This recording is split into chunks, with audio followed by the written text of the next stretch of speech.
bem-vindos a mais um episódio do Momento RPPS, o podcast feito especialmente para você dos RPPS pelo Brasil. Eu sou Ira Monte, especialista em investimentos do Banco do Brasil, e neste episódio de 1º de dezembro de 2025, vamos falar sobre os principais pontos que foram destaque na semana passada no Brasil e no mundo, começando pelo cenário externo. Em semana mais curta, por causa do feriado de ação de graças nos Estados Unidos, as atenções se voltaram para as chances do Fed cortar os juros em dezembro. Na plataforma CME, quase 85% dos participantes acreditam em redução de 25 pontos base. Em falas recentes, o dirigente Christopher Waller, votante dovish, disse apoiar um corte já em dezembro. Ele também comentou que, a partir de janeiro, o Fed deve adotar uma postura de reunião a reunião. Mary Daly, também dovish, mas sem voto neste ano, foi na mesma linha. Disse preferir reduzir os juros agora, porque considera mais arriscado lidar com uma deterioração rápida do mercado de trabalho do que com uma nova pressão inflacionária.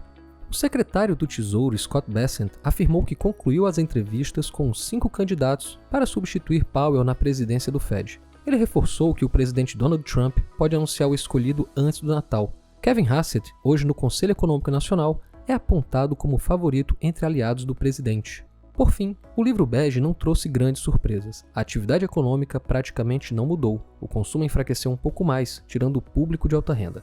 Os preços avançaram de forma moderada e o emprego recuou levemente, com metade dos distritos relatando demanda menor por trabalhadores.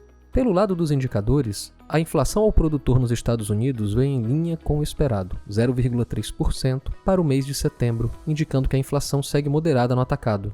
E para os próximos dias, o que temos na agenda? A semana será marcada pelo início do período de silêncio dos dirigentes do Fed e por uma agenda robusta de indicadores econômicos, com destaques para o PCI de setembro. Por conta do shutdown, a divulgação está prevista para o dia 5 de dezembro. Teremos também divulgação do relatório ADP para o mês de novembro, além dos índices ISM para manufatura e serviços. Na zona do euro, o destaque fica com o CPI de novembro, PIB do terceiro trimestre e PMIs. Na China, as atenções se voltam para os PMIs. E no Brasil? Como foi a semana? O 5º relatório bimestral de 2025 apontou uma revisão para baixo da receita primária em 2,18 bilhões de reais, enquanto as despesas primárias aumentaram 1,29 bilhão, resultando em um déficit estimado de 31,3 bilhões, que chega a 34,3 após compensações previstas em lei. O bloqueio necessário para cumprir o limite de gastos do arcabouço fiscal caiu de 12,1 para 4,38 bilhões, e o governo identificou a necessidade de contingenciar 3,29 bilhões para assegurar o cumprimento da meta fiscal no limite inferior permitido. O presidente do Banco Central, Gabriel Galípolo, afirmou que os riscos de cauda estão diminuindo, após um ano desafiador para levar a inflação ao centro da meta de 3%. Sobre a política monetária, destacou que o BC permanece dependente dos dados e comprometido com o cumprimento da meta. O Senado aprovou por unanimidade a concessão de aposentadoria especial para agentes de saúde, mas o Ministério da Fazenda sinalizou que o governo poderá vetar a proposta e, caso o veto seja derrubado, poderá judicializar a questão para evitar impactos fiscais. A Comissão de Finanças e Tributação da Câmara aprovou o projeto de lei complementar que prevê a redução de 10% nos benefícios tributários federais, medida que busca ampliar a arrecadação e contribuir para o equilíbrio fiscal. E qual a agenda para essa semana no Brasil? Na agenda de indicadores, o destaque fica para a divulgação do PIB do terceiro trimestre, com expectativa de desaceleração ante o segundo, em meio aos efeitos defasados da política monetária restritiva, que tende a limitar o avanço da atividade no curto prazo. Teremos também divulgação dos índices IGPDI, IPCS, IPCFIP e balança comercial de novembro, além da produção industrial para outubro. E como tudo isso impacta para a gente na busca pela meta atuarial? Lá fora, esperamos que a curva dos treasuries mantenha viés de queda, o dólar se enfraqueça no cenário global e as bolsas operem em alta, à medida que os investidores continuem precificando cortes nas taxas de juros pelo Fed. Internamente, alinhado ao contexto global, esperamos que o dólar se desvalorize frente ao real, a curva de juros devolva prêmios de risco, refletindo a queda do dólar e das taxas dos treasuries, além de dados de atividade em trajetória de desaceleração, e o Ibovespa se valorize em sintonia com o desempenho esperado para as bolsas globais e commodities.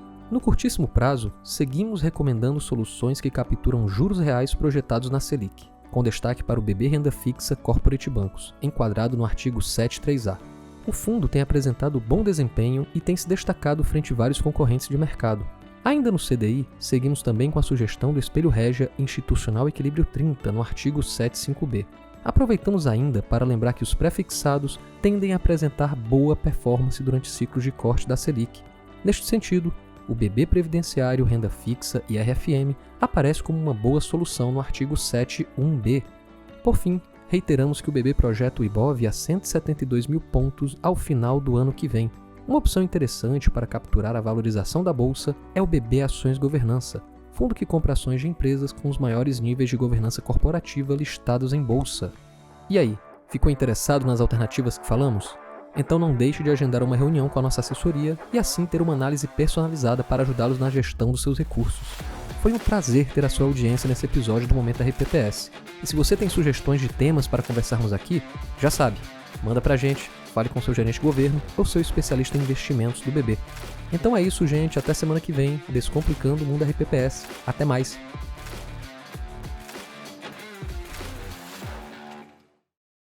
Conforme padrões da Anbima e aderente às resoluções da CVM, seguem avisos obrigatórios antes da decisão de investimentos. Leia o prospecto e regulamento dos fundos antes de investir. Rentabilidade passada não representa garantia de rentabilidade futura. Fundos de investimento não contam com cobertura do FGC, Fundo Garantidor de Crédito, do gestor ou administrador. Para avaliação da performance de um fundo de investimento, é recomendável análise de no mínimo 12 meses.